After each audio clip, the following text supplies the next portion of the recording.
I'm sure that most people haven't a clue that once upon a time this happened. So the majority of the people didn't want Prohibition to be enacted in the Crowsnest Pass. These rum runners had that quasi-Robin Hood feel to them. People who have written about Prohibition in Alberta write about Picariello's the Al Capone of the Pass. Picariello had a target on his back. The trap was ready to be sprung.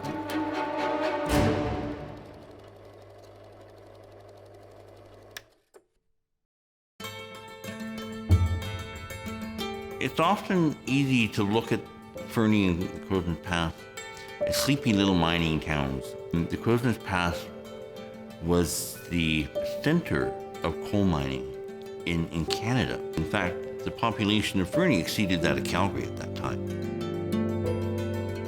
The miners on payday all went to the bars, and it was a way of life almost. The stores here in Fernie and the stores in Crowsnest Pass all had credit systems because most of the miners would spend most of their paycheck in the bar.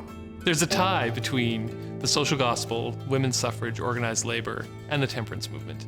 These were all movements that sought to make society better, and they all saw liquor as being detrimental towards that. So they sort of coalesced as a force surrounding Prohibition. There's also the argument made that if our boys are over there fighting in the trenches, the least we can do here is support them by not consuming alcohol, because that money could be going to the war effort. Prohibition had been passed as law in 1916. It didn't last long here in BC. In fact, in BC, it had a very short shelf life and really kind of set the stage for the next stage of kind of rum running. The United States was dry, Alberta was dry, but BC, that was wet. And you had 11 liquor warehouses here in Fernie, and that set the stage for a whole new industry once Prohibition was lifted here in British Columbia. When you think about a community like the Crowsnest Pass, which is full of immigrants who drink wine with their meals, this notion that a relatively civilized drink was not allowed is almost crazy to someone who comes from a different culture. And most of the people that drank alcohol in the Crowsnest were miners. So to say to those guys that after my 10-hour shift, I can't come out and have a beer in the bar with my buddies, I mean, I think even if you told somebody that today, they just say, no, we can't do that. At one point, the Attorney General claimed that 60% of adult males in Alberta were in violation of the Liquor Act. So it was clearly not a popular act. It was a very difficult act to enforce. If they ban something completely, there's going to be somebody that's going to find out a way to make money off it, especially if it's in demand. There was such a demand that they could see the opportunity.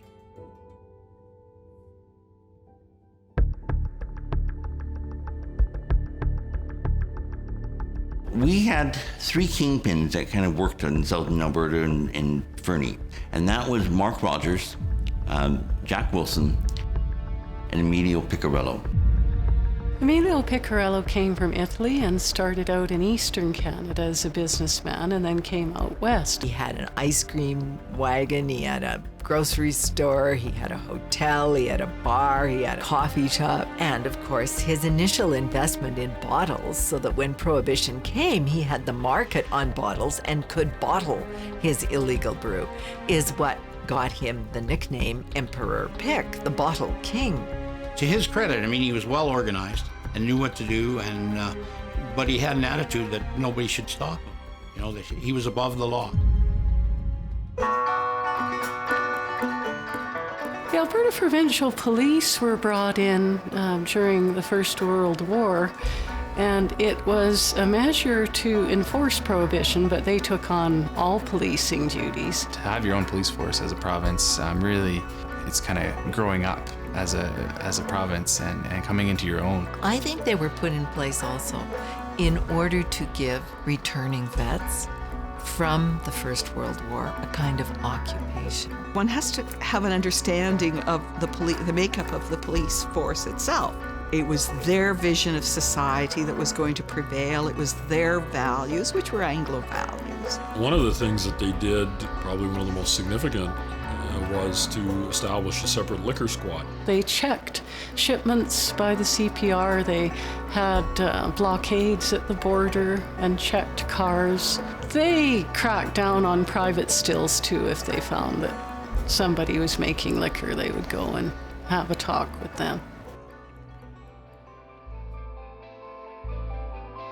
Constable Stephen Oldacres Lawson, he was a police officer with the Alberta Provincial Police. He had come to the force from Fernie, British Columbia, where he had been the chief of police. And they hadn't had much success in policing the Prohibition at all in Alberta. And they wanted to make a case that this was successful. The arrests escalated, not only of hotels, serving beyond the legal time limit and all of these things, but also you can see that he begins to target Italians.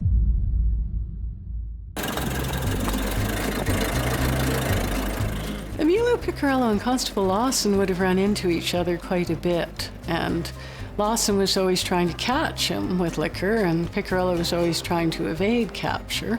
The Alberta Hotel in Blairmore, that was Emperor Pic's headquarters. He dug a tunnel to the basement of the hotel, and he could unload his liquor, and nobody would see him going into the hotel with these cases of liquor.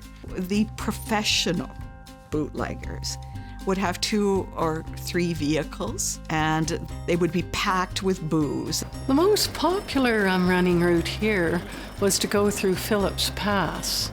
And yeah, there are all kinds of passes between Alberta and BC, and the police weren't watching them, so you could really go anywhere. The classic example of a car is a McLaughlin Buick, a Whiskey 6, as it was nicknamed. It could outrun most anything the APP or Northwest Manitoba Police had in their arsenal of vehicles, other than the few Indian motorcycles the APP had. They were apparently incredible, both for their power, because they had huge engines, and because they could kind of go through roadblocks, although the story is that they filled the bumpers with cement, and they could carry a lot.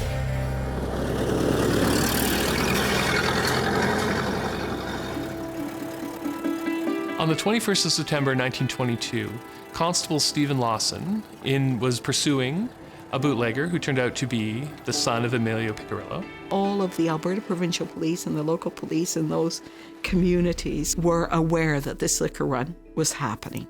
The trap was ready to be sprung. Lawson set up a roadblock and waved to stop. He didn't. I mean, there's one road, right? And so Lawson shot at him. He shot him in the hand. He makes his escape into BC, stops in Natal, where he asks a BC provincial policeman where he could find a telephone so that he could speak to his father.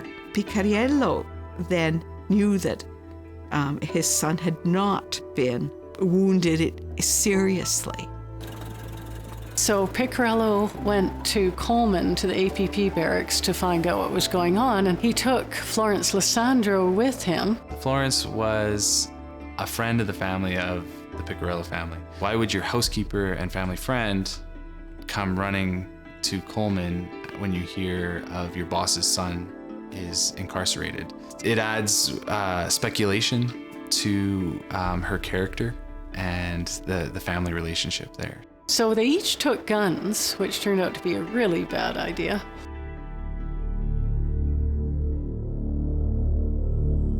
Lawson then off duty with his family in the house. Picariello was angry. He wanted his son released. Constable Lawson disagreed. Florence was also chiming in. The discussion became heated, escalated, and eventually shots were fired as Constable Lawson was walking back to his house. Florence was captured first, and then there was a manhunt for Picariello after that. You had a police officer killed. That's a major offense no matter what side of the law you're on. Lissandro confessed, getting the confession from her. He didn't want a confession from her. He wanted a confession from Picariello. But she confessed. They both fired weapons, turns out, but nobody can tell for sure which. They didn't have ballistics in those days, right? So even though they recovered the bullet and gave it for evidence, they didn't have the ballistic, to say conclusively that it came from that pistol or that pistol. We only have Pearlie's evidence, the 9-year-old daughter of Constable Lawson, who was playing behind the vehicle and talked about They're hugging Mr. Pick. There are theories that Lawson was not shot by Picariello at all, but that there was another shooter standing in the alley behind because he shot from a very odd angle. There is a postcard that is badly written in pencil, which says, "I was the shooter in the alley." Now, I could be, there are all sorts of cranks who emerge and, get themselves involved, but it is there. It was very clear that the public thought that these Italian immigrants had run amok, had murdered a good citizen, and that they deserved the full force of the law. On May 2nd, 1923, at Fort Saskatchewan Penitentiary, Emilio Picariello and Florence Lysander were hanged.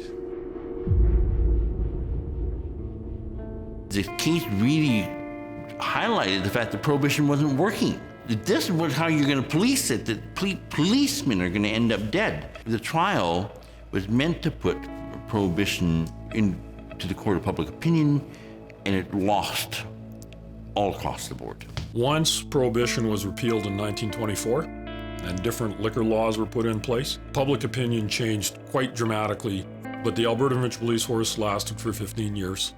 It brings to light that the mounted police aren't the ones that have always enforced laws in this land. There's been other agencies. So I think it's important in terms of the public knowing that.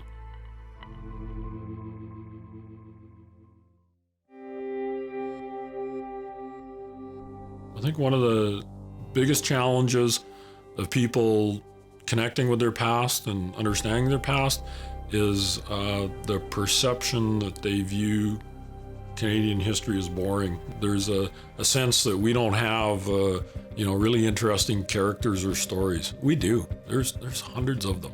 I think people in the Crowsnest Pass have taken that history, they've kept it alive in stories, in oral histories. It ties yourself to this place, kind of makes it fun and exciting and a story to tell.